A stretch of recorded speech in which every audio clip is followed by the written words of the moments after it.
Good afternoon po. Hello po, Doc. Hello, nga pala si Dr. Papa. Ano pangalan mo, Iha? Lovely de la Peña. Lovely de la Peña. Anong gagawin natin, Iha? Ayaw ko po sa inyo, di ba po kayo po, Doktor? Ay, sorry. By the way, ang report sa akin is IE kita. Sige po. IE means internal examination. Ay, Doc, ba't di po kayo naka-uniform?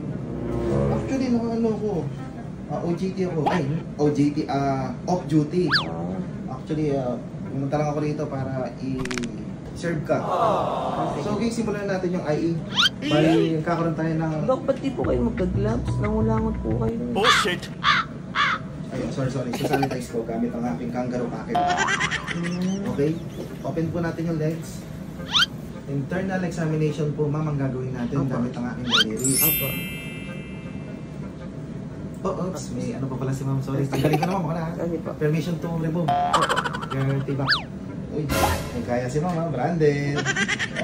Ma'am, sa nakikita ko mukhang successful businesswoman kayo.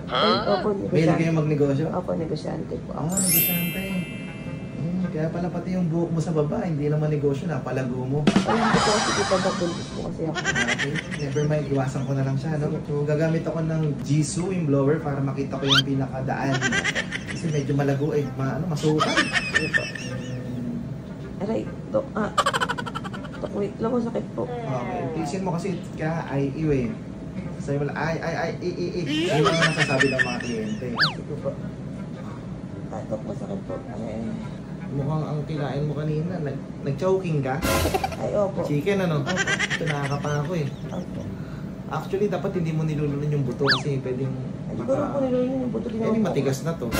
Ano to, gravy o lalagyan ng gravy? Ano ba hindi mo kinain yung buto? Hindi po. Doc, parang may dumi po kayo sa ilong, Doc. May dumi po kayo sa ilong. Saan? Aha!